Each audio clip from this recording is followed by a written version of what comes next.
Hello guys, welcome to the universal mystery tarot 1111। तो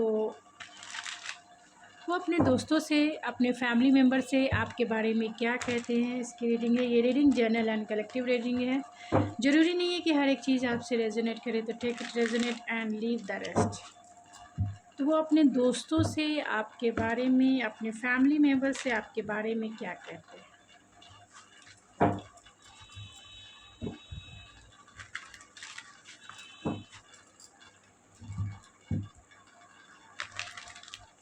ये reading general and collective base पे है। ज़रूरी नहीं है कि हर एक चीज़ आपसे रेजोनेट करे, तो take it resonate and leave the rest.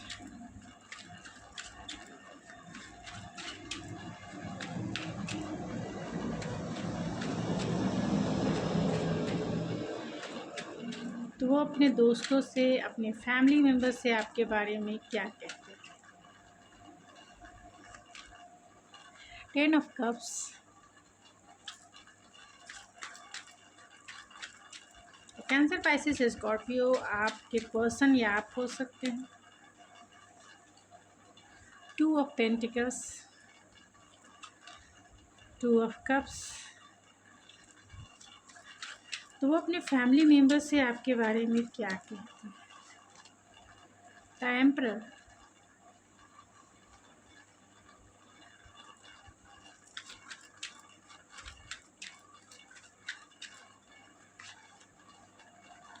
Strength,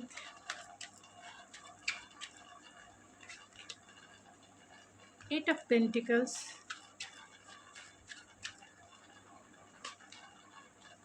the fool,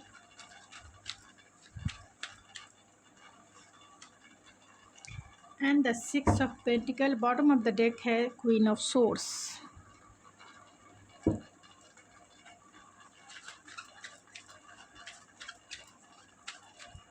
to of pentacles,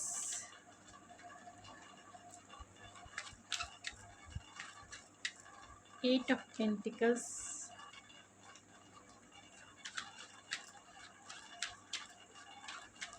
the strength,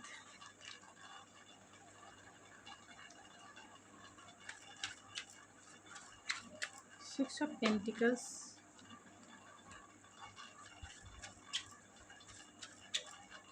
the fool,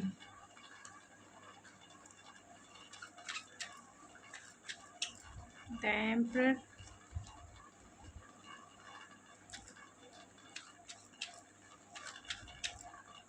to of cups,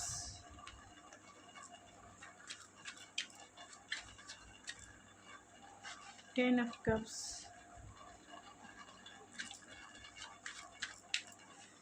and queen of swords, queen of cups.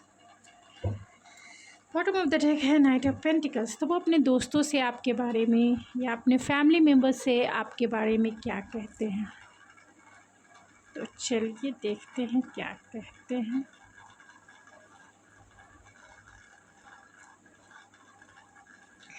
तो आप या आपके पर्सन टॉरस, वर्गो, कैप्रिकॉर्न हो सकते हैं, Aries, लियो, Sagittarius हो सकते हैं, कैंसर, पाइसिस, स्कॉर्पियो हो सकते हैं, या फिर जेमिनी, लिब्रा, एक्वेरियस हो सकते हैं। यहाँ सारी एनर्जी है और सारी एनर्जी, इसलिए सारे स्टार साइन है। और ऐसे भी आपके बर्थ चार्ट में सारे स्टार साइन होते हैं। जो एनर्जी भी निकल के आई है मैंने वो ऑलरेडी बता दी है। सारे स्टार साइन है तो सारे स्टार साइन के नाम लेने ही पड़े। कुछ लोग बोलते हैं कि आप स्टार साइन नहीं बताते, जब स्टार साइन बताते तो बोलते हैं कि सारे स्टार साइन गिनवा दिए। पहले तो ये क्लियर कर लीजिए कि आपके बर्थ चार्ट में सारे स्टार साइन होते हैं, नहीं तो पॉसिबल ही नहीं है आपका बर्थ चार्ट बनना। तो सारे स्टार साइंस होते हैं और सारे स्टार साइंस का हर एक का अलग अलग मीनिंग होता है। डिप्लीटेड होते हैं और कहीं ना कहीं एग्जॉल्टेड भी होते हैं। तो सारे star sign already birth chart में आ ही गए और उसी के अकॉर्डिंग इंसान का बिहेवियर और एक्शन होता है। तो चलिए मैं ज़्यादा इस पे बातें नहीं करूँगी, लेकिन इतना जान लीजिए कि ये जनरल रीडिंग है। आप चाहें तो पर्सनल रीडिंग बुक करवा सकते हैं। मेरे इंस्टाग्राम आईडी ऐश्वर्या91 पे आप मुझे कांटेक्ट कर सकते हैं एंड रीडिंग की सारी डिटेल्स आपको मिल जाएगी। लेकिन ये जनरल रीडिंग को जनरल रीडिंग के जैसा ही ले, पर्सनल रीडिंग नहीं है ये, इतना ध्यान रखें। कलेक्टिव है तो कलेक्टिव के जैसा लें। कमेंट्स में ज़्यादा कुछ ऐसे वैसे कमेंट्स लिखने से कोई फ़ायदा नहीं है, आप समझिए इस बात को। जितना रेजोनेट हो, क्योंकि किसी न किसी के लिए कुछ न कुछ मैसेजेस तो ज़रूर होंगे जो इस रीडिंग तक पहुँचेंगे, उनके लिए कुछ न कुछ मैसेजेस ज़रूर हैं। तो चलिए रीडिंग मैं स्टार्ट करती हूँ बिना टाइम ये सब टॉपिक पे लिए। तो आपके पर्सन अपने फैमिली मेम्बर्स से या फिर अपने दोस्तों से क्या कहते हैं। बॉटम ऑफ द डेक देखा जाए तो क्वीन ऑफ स्वॉर्ड्स है एंड क्वीन ऑफ कप्स है। वो अपने दोस्तों से यही कहते हैं कि कभी तो आप इतने आपका गुस्सा जो है एकदम क्या कह सकते हैं, आप इतने एक्सपीरियंस है। पहले तो वो यही कहते हैं कि आप इतने टैलेंटेड हैं, इतने इंटेलेक्चुअल हैं, इतने एक्सपीरियंस हैं, लाइफ में आपने हायर एजुकेशन भी किया है और कहीं ना कहीं इतना एक्सपीरियंस है और रिलेशनशिप में भी आपने इतना पेन देखा है कि अब जो है आप क्वीन ऑफ सोर्स की एनर्जी में कि जो चीज़ें आपको सर्व नहीं करती उन चीज़ों को आप जीवन से जो है कट करके फेंक डालते हैं। मीन्स आप बहुत ब्लंट हैं, बहुत डायरेक्ट हैं एंड बहुत ही स्ट्रेट फॉरवर्ड हैं। अपने दोस्तों से वो यही कहते हैं कि अरे यार मुझे तो उससे डर लगता है क्योंकि वो इतनी ब्लंट है या इतना ब्लंट है, इतना डायरेक्ट है कि वो मेरी सारी पोल को खोल कर निकाल देती है या निकाल देता है। मुझे उससे डर लगता है, मुझे उससे बातें करने में डर लगता है कि वो कौन से ऐसी चीज़ या कौन से ऐसी बातों को पकड़ ले और फिर वो रैशनलाइज करके लॉजिक वे में कहीं ना कहीं मुझे वो सारी बातों को सुना दे। मुझे उसके सवालों से बहुत डर लगता है क्योंकि उसके जो सवाल है इतने लॉजिक होते हैं, इतने रैशनल होते हैं जिसका जवाब शायद ही मेरे पास होता है। मेरे पास उसका जवाब नहीं होता है और वो मुझे चारों तरफ से अपनी बातों से वो घेर लेती है या लेता है, जहाँ मैं बहुत ही ज़्यादा फियरफुल हो जाता हूँ कि अब क्या होगा। मुझे उससे बहुत डर लगता है। मुझे तो वो मेरी नज़रों में तो वो एक स्ट्रिक्ट टीचर है, लाइक अ हिटलर ही जैसा है। स्ट्रिक्ट टीचर है जो गलतियाँ बर्दाश्त नहीं करती है या नहीं करता है। बहुत ही ज़्यादा डोमिनेटिव एंड बहुत ही ज़्यादा ब्लंट है वो। लेकिन उसका दिल अगर देखोगे, प्यार भी जितना वो गुस्सा दिखाती है या दिखाता है, जितना वो ब्लंट है, जितना वो बातें सुना देती है या सुना देता है, उतना ही ज़्यादा उसका दिल जो है बहुत ही ज़्यादा सॉफ्ट है, बहुत ही ज़्यादा कंपैशनेट है, लविंग है, केयरिंग है। प्यार भी वो भर भर के बरसाती है, प्यार भी वो दिल से करती है। मिस उसका दिल जो है एकदम से नारियल को आपने देखा होगा, ऊपर से सख्त और अंदर से बहुत कोमल। तो अंदर से वो बहुत कोमल है, बहुत सेंसिटिव है, बहुत प्यारी है और बहुत ही कंपैशनेट है, लविंग है, केयरिंग है। बहुत ज़्यादा प्यार, अनकंडीशनल प्यार, लाइक अ मदरली प्यार वो मुझे देती है या फादरली प्यार वो मुझे देता है। मिस बहुत प्यार भी करता है तो बहुत गुस्सा भी होता है। उसको सच्चाई पसंद है, कोई भी चीज़ जो है उसको क्रिस्टल क्लियर वे में चाहिए। कभी भी गलत चीज़ों को वो बर्दाश्त नहीं करती है या नहीं करता है। इसीलिए मुझे उससे डर लगता है कि कहीं मैं गलती ना कर बैठूं, कहीं बोलने में ना गलती कर बैठूं या फिर ऐसे रिलेशनशिप में ना गलती कर बैठूं। मुझे डर लगता है। लेकिन हाँ, प्यार भी वो मुझसे बहुत करती है। उसका प्यार मैं पाने के लिए तड़पता भी हूँ, बहुत तड़पता हूँ, क्योंकि वो प्यार भी ऐसा करती है या ऐसा करता है जो किसी ने आज तक मुझे वो प्यार दिया ही नहीं है। क्योंकि उसका प्यार एक हीलिंग वाइब्स है, उसका प्यार एक साइकिक है। वो मेरे दिल की बातों को वो ऐसे समझ लेती है जैसे कोई किताब पढ़ लिया हो। मेरी नज़रों को वो ऐसे पढ़ लेती है जैसे कि कोई खुली किताब ही मैं बन जाता हूँ उसके लिए सामने। और वो मेरी एक एक दिल की बातें, दिमाग की बातें बहुत ही इंट्यूटिव वे में पढ़ लेती है। इसीलिए उससे ना मैं नज़रें मिला सकता हूँ, ना मैं उससे बातें कर सकता हूँ, ना ही मुझे उसके सामने भी आने में बहुत डर लगता है। क्योंकि मुझे इस बात का डर लगता है कि मैं उसे खो ना दूँ। इनसिक्योरिटी होती है, क्या ऐसी बातें उसको चुभ जाए, क्या ऐसी बातें उसको दिल के तकलीफ़ हो जाए, वो मुझे नहीं पता होता है। लेकिन हाँ, इसने मुझे जितना हील किया है शायद ही कोई मुझे इतना हील आज तक कर पाया है। जितना मुझे प्यार किया है अनकंडीशनली, मैं कभी अनकंडीशनल प्यार समझता ही नहीं था कि अनकंडीशनल प्यार क्या होता है। और कभी सुना भी था कि हाँ, माँ ही वैसा प्यार करती है और कोई भी इस दुनिया में अनकंडीशनल प्यार नहीं करता है। कोई भी गर्लफ्रेंड बॉयफ्रेंड ऐसा होता है जिसको कुछ ना कुछ चाहिए होता है, लेकिन ये वैसी नहीं है। इसको कुछ नहीं चाहिए मेरे सिवा, ये इतना प्यार करती है मुझसे। अपने दोस्तों से यही कहते हैं कि वो मेरी संतुष्टि है। उसने मुझे हील भी किया है और उसके साथ मैं बहुत ही खुशी फ़ील करता हूँ, उसके साथ कंटेंट फ़ील करता हूँ। उसके साथ ऐसा लगता है मैं दिन प्रतिदिन जो है ग्रो हो रहा हूँ, दिन प्रतिदिन मैं इंट्यूटिव हो रहा हूँ, दिन प्रतिदिन मैं कुछ ना कुछ उससे सीखता हूँ, कुछ ना कुछ उससे मैं जानता हूँ, कुछ ना कुछ मैं ये आज इतना ग्रो किया हूँ उसकी एनर्जी में। ये देख रहे हो प्याला, इतना उसने अपने प्यार का प्याला मुझे पिलाया है, इतना मुझे प्यार दिया है, इतना मुझे भर दिया है दिल से कि मुझे किसी और की ज़रूरत ही नहीं है।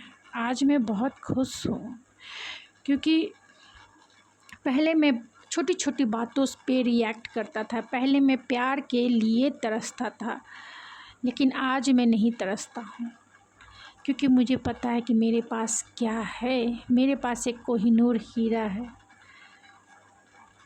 जो मुझे फील करा देता है हर समय। उसका प्यार मेरे लिए अनकंडीशनल है।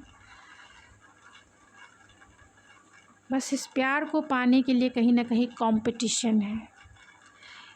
इस प्यार में कहीं ना कहीं मैं जगल भी कर रहा हूँ, बैलेंस बनाने की कोशिश करता हूँ, लेकिन नहीं बना पाता हूँ, क्योंकि इस प्यार को पाना कोई आसान काम भी नहीं है।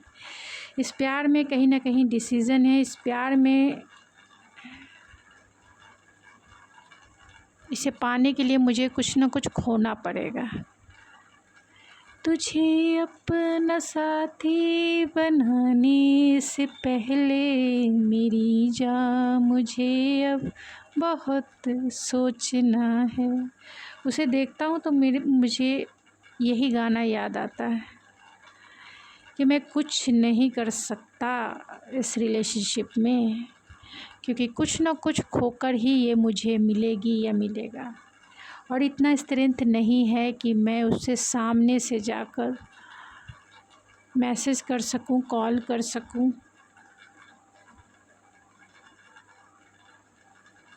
इस रिलेशनशिप में बहुत सारे चैलेंजेस है, इस रिलेशनशिप में बहुत सारा काम है, और कहीं ना कहीं मैं अपने करियर को लेकर भी फोकस हूँ। तो करियर को चुनूँ या मैं इसको चुनूँ, कहीं ना कहीं मैं दोनों को बीच में जगल कर रहा हूँ। इस रिलेशनशिप को जगल करता हूँ और कहीं ना कहीं करियर को भी जगल कर रहा हूँ। करियर के पीछे भागता हूँ तो रिलेशनशिप छूट जाता है, रिलेशनशिप के पीछे भागता हूँ तो कहीं ना कहीं करियर छूट जाता है। करूँ तो क्या करूँ, मैं कैसे बैलेंस बनाऊँ? कहीं ना कहीं दोनों ही मेरी लाइफ की विश फुलफिलमेंट है। मैं करियर भी बनाना चाहता हूँ, अपनी फाइनेंस एंड करियर में भी आगे वो चीज़ अचीव कर लेना चाहता हूँ जो मैं खुद को खुश रख सकूँ, खुद में फील कर सकूँ, एक लग्जरियस लाइफ जी सकूँ, और मैं अपनी जान को भी प्रोवाइड कर सकूँ।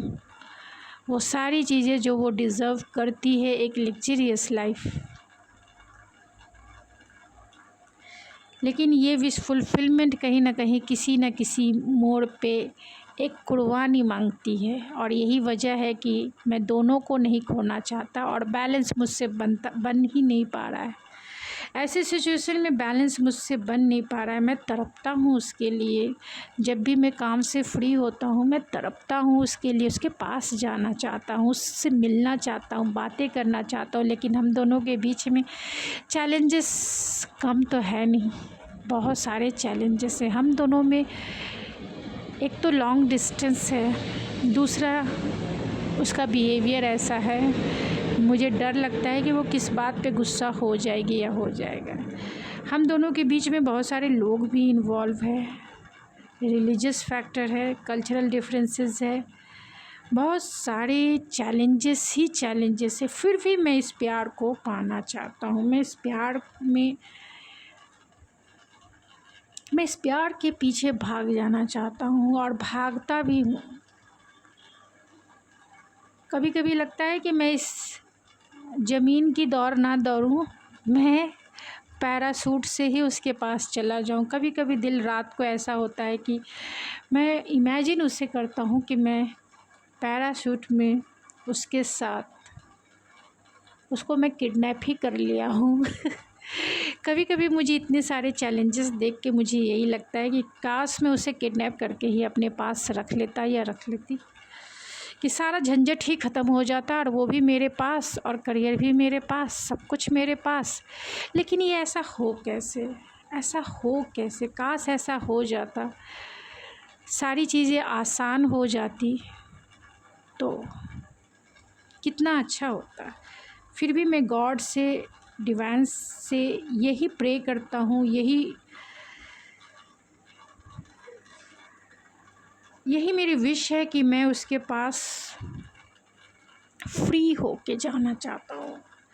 मैं कोई भी रिस्पॉन्सिबिलिटीज़ नहीं निभाना चाहता। मैं दिमाग में बहुत सारी रिस्पॉन्सिबिलिटीज़ मेरे कंधों पर है और इस रिस्पॉन्सिबिलिटीज़ से मैं कहीं ना कहीं थक चुका हूँ। चाहता हूँ कुछ क्वालिटी टाइम, रोमांटिक टाइम उसके साथ स्पेंड करना, लेकिन वो टाइम भी कहीं ना कहीं उतना टाइम भी होना चाहिए कि मैं बच्चा बन जाऊँ। मैं तो बच्चा हूँ जी, तो मैं बच्चा बन जाऊँ और उस फूल के जैसा एक लीप ऑफ फेथ ले लूँ और उसको कहीं ना कहीं अपने लाइफ में एक जादूगर के जैसा अपने जादू से ही उसको वहीं से गायब कर दूँ। उसको उसी के प्लेस से ही गायब कर दूँ। इतना मेरे पास जादू होता और इतना मेरे पास मिस एक फूल वाली व्हील पावर होती, जहाँ ना मेरा दिमाग चलता, जहाँ ना मेरी फियर होती, जहाँ ना मैं एक इनोसेंट के जैसा उसके पास जाता और उसे जो मैं अपनी जादू की छड़ी से कहीं ना कहीं गायब कर डालता और अपने पास ही मैं हमेशा हमेशा के लिए रख लेता, हमेशा के लिए अपने दिल में किसी कोने में छिपा लेता। लेकिन कैसे करूं? इस रिश्ते में मेरा कहीं ना कहीं बैलेंस अभी नहीं है। बैलेंस मेरा बिगड़ा हुआ है। वो शांत है, मैं भी शांत हूँ, लेकिन इस साइलेंट के बीच में कहीं ना कहीं मैं भी सफ़र कर रहा हूँ और वो भी सफ़र कर रही है। ये साइलेंट कहीं ना कहीं जीने भी नहीं देता है, ना ही मरने देता है। हर समय, हर पल उसी की याद आती है। हर पल मैं तड़पता हूँ, हर पल कभी मन होता है कि सारी चीज़ों को छोड़कर सचमुच में फूल बन जाऊं और उसे मैं बस उसके पास चला जाऊं। जीवन को मैं एक बच्चे के जैसा फिर से जी लूं, क्योंकि जितनी रिस्पॉन्सिबिलिटीज़ मैं अब तक निभाता आया हूँ, थक चुका हूँ मैं उससे। मेरे जीवन में एक प्यार की कमी थी, वो प्यार मेरे जीवन में आ गया, लेकिन इस प्यार में भी कहीं ना कहीं बहुत सारे चैलेंजेस हैं। लेकिन इस चैलेंजेस के बावजूद भी मैं पाके ही रखूँगा माय दोस्त, मैं पाकर ही रखूँगा। उसके पास जाऊँगा तो ज़रूर, क्योंकि वो मेरी मंजिल है। तू मेरी मंजिल है जाने जान, जाने जिगर जाने जहां। तो कहीं ना कहीं वो मेरी मंजिल है। आज नहीं तो कल वो टाइम ज़रूर आएगा, जहाँ अपना टाइम आएगा तो अपना टाइम ज़रूर आएगा। और इसके लिए मुझे होप भी है। मैं बहुत ही ज़्यादा ऑप्टिमिस्टिक हूँ। हाँ, स्लो मूविंग ही सही, लेकिन मैं उसके पास जाऊँगा भी। और इस प्यार में जो कोलैबोरेशन है, इस प्यार में जो एक रोमांटिक ऑफ़र है, वो मैं ज़रूर उसको दूंगा। और मैं जानता हूँ कि इस प्यार को वो एक्सेप्ट भी बहुत प्यार से करेगी, क्योंकि वो तो क्वीन ऑफ वैंस है। थोड़े आर्गुमेंट है हम दोनों के बीच में, कॉन्फ्लिक्ट है, लेकिन वो ओनली फॉर थर्ड पार्टी की वजह से है वो कॉन्फ्लिक्ट। लेकिन जहाँ हम दोनों हैं वहाँ कोई भी कॉन्फ्लिक्ट नहीं है। हम दोनों दूर हैं, इसीलिए सारी कॉन्फ्लिक्ट वहीं है। तो बस उस घड़ी का, उस डिवाइन टाइमिंग का इंतज़ार है जब मैं उसके लिए एक रोमांटिक ऑफ़र लेके जाऊँ। तो गाइस, आई होप आपको आपकी रीडिंग पसंद आई होगी। तो like, share and subscribe my channel. Thank you so much. God bless you and I love you.